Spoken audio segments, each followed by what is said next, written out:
Good morning children. पिला माने तुमे किपरि अछ? भलरे अछ? आज आमे पंचम श्रेणी परिवेश विज्ञान बहिर 16 अध्यायर समस्ते एकापरि नुहंती पाठ को पढ़िबा।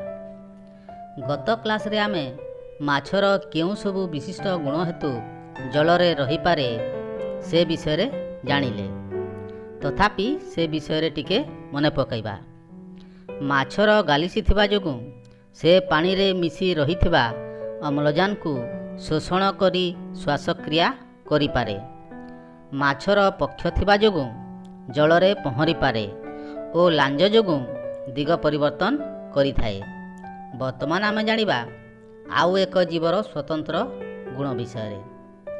पिला माने कहिलो देखि आमर जातीय पक्षी किए? मयूर। जातीय फूल किए? पद्म। जातीय पशु किए? बाघ। ताहेले आमे जानिबा बाघ विषय रे। बाघ केउठी रहे? जंगल रे। बाघ कौन खाए? मांस खाए। तुमे नंदनकानन रे, सर्कस खेल रे, टीवी रे बाघ देखिथिबो। आम राज्यर सिमिलीपाल ठारे बाघ मानकर अभयारण्य अछि। बाघर विशेष गुण गुड़िक हैला ताहार गोड़ बलिष्ठ और शक्त, पंझारे तीक्ष्ण नख थाए, तार आगदांत गुड़िक मध्य तीक्ष्ण। तुमे जानिछ जंगल रे अनेक पशुपक्षी जीवजंतु वास करती। सही पशु मानंकु शिकार करिबारे तार बलिष्ठ गोड़, शक्त नख और तीक्ष्ण दांत साहाय्य से शिकार करिपारे। एथि सहित बाघ शरीर रे पटा पटा दाग थिबारु से जंगल रे गछपत्र मध्यरे लुचि रही पारे। फलरे ताकू शिकार करिबारे सुविधा हुए। पिला माने तुमे तो नदी देखिछ, नदी रे चालिछ मध्य। ग्रीष्म ऋतु रे तुमे केबे खाली पादरे चालिछ कि? चालिछ। बाली रे चालिला बेले तुमे कौन अनुभव कर? कष्ट अनुभव कर।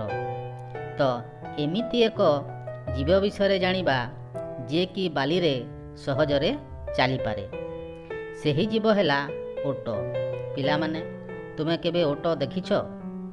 देखिछ। ओट केउठी रहे? मरुभूमि रे। ताहेले आस आमे ओट विषय जानिबा।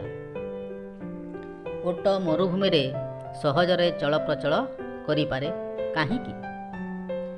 ओटर पाद ओसारिया ओ गोटालिया होइथिबारु तार गोड़ बाली रे पोती हुए नाही। ओटर मोटा चर्म मरुभूमिर गरम ओ थंडारु ताकू रक्षा करे। मरुभूमि रे थिबा कंटा जातीय गछ को ओट खाई थाए। ओट पिठी रे कुज थाए। एथिरे चर्बी रूपरे खाद्य संचित होई थाए। एतद् व्यतीत तार पाकस्थली पाखरे थिबा थली रे पानी संचित होई रही थाए।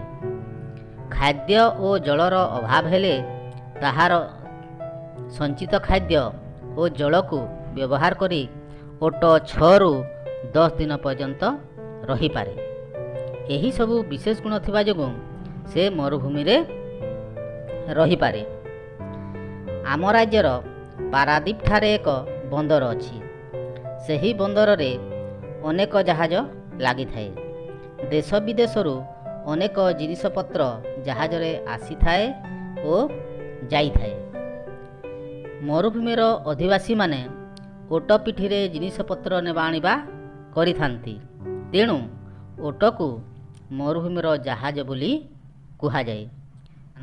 मु तुम मानकु केतोटी प्रश्न दउछि करिब। बाघर केउ सबु विशेष गुण थिबा जोगु ताकू शिकार करिबारे सुविधा हुए?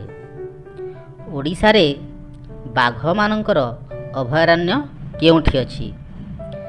गोटिए ओटर चित्र करी तार अंग गुड़िक चिन्हाओ। जी आमे ठेकुआ, मांकड़ और पक्षी मानकर विशेष गुण विषय रे जानिबा।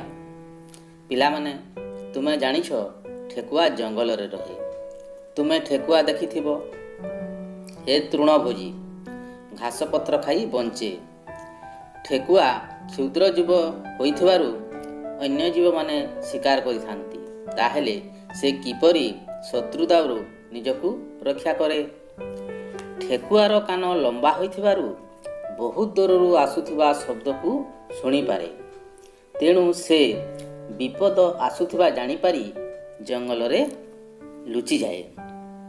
ପିଲାମାନେ, ତୁମେ ମାଙ୍କଡ଼ ଦେଖିଛ? କେଉଁଠି ଦେଖିଛ? ଜଙ୍ଗଲରେ, କେତେକ ମନ୍ଦିରରେ ରହୁଥିବାର ଦେଖିଛ। ତୁମେ ପୂର୍ବ ଶ୍ରେଣୀରେ ମାଙ୍କଡ଼ ଓ ଟୋପି ବିକାଳି ଗପ ମଧ୍ୟ ଶୁଣିଛ। ତୁମେ ଦେଖିଥିବ ମାଙ୍କଡ଼ ସହଜରେ ଏ ଡାଳରୁ ସେ ଡାଳକୁ ଡେଇଁପାରେ। କାହିଁକି ଜାଣିଛ? ମାଙ୍କଡ଼ର ପଛ ଗୋଡ଼ ଦୁଇଟି ଅଧିକ ଲମ୍ବା ହୋଇଥିବାରୁ ସେ ଡାଳରୁ ଡାଳ ସୁବିଧାରେ ଡେଇଁପାରେ। ତାର ପ୍ରତି ଗୋଡ଼ର ବୁଢ଼ା ଆଙ୍ଗୁଳି ଅନ୍ୟ ଆଙ୍ଗୁଳି ଗୁଡ଼ିକର ମୂଳକୁ ଛୁଇଁପାରେ। ଫଳରେ ସେ ଚାରୋଟି ଗୋଡ଼କୁ ହାତ ଭଳି ବ୍ୟବହାର କରିପାରେ। ତେଣୁ ସେ ଡାଳ ଧରିବା ଓ ଗଛ ଚଢ଼ିବାରେ ତାକୁ ସୁବିଧା ହୁଏ। ପିଲାମାନେ, ତୁମେ ଆକାଶରେ କ'ଣ ସବୁ ଉଡ଼ିବାର ଦେଖିଛ? ଗୁଡ଼ି, ଉଡ଼ାଜାହାଜ, ହେଲିକପ୍ଟର, ପକ୍ଷୀ ଉଡ଼ିବାର ଦେଖିଛ। ଏଗୁଡ଼ିକ ମଧ୍ୟରୁ କେଉଁଗୁଡ଼ିକ ନିଜେ ଉଡ଼ିପାରନ୍ତି ଓ କେଉଁଗୁଡ଼ିକ ଅନ୍ୟର ସହାୟତାରେ ଉଡ଼ନ୍ତି? ଗୁଡ଼ି, ଉଡ଼ାଜାହାଜ, ହେଲିକପ୍ଟର ଅନ୍ୟର ସହାୟତାରେ ଉଡ଼ନ୍ତି, କିନ୍ତୁ ପକ୍ଷୀ ନିଜେ ଉଡ଼ିପାରେ। ପିଲାମାନେ କହିଲେ ଦେଖି, ପକ୍ଷୀ ନିଜର କେଉଁ ସବୁ ବିଶେଷ ଗୁଣ ଥିବାରୁ ଆକାଶରେ ଉଡ଼ିପାରେ? ପକ୍ଷୀମାନଙ୍କର ହାଡ଼ ହାଲୁକା। ପକ୍ଷୀମାନଙ୍କର ଦୃଷ୍ଟିଶକ୍ତି ଅତି ପ୍ରଖର। ଏମାନଙ୍କର ଡେଣା ଓ ପର ଉଡ଼ିବାରେ ସହାୟକ ହୁଏ। ପକ୍ଷୀର ଲାଞ୍ଜ ଦିଗ ପରିବର୍ତ୍ତନରେ ସାହାଯ୍ୟ କରେ।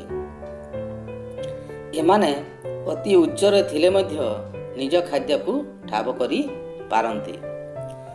ମାଛରଙ୍କା ପକ୍ଷୀ ତୁମେ ଦେଖିଥିବ।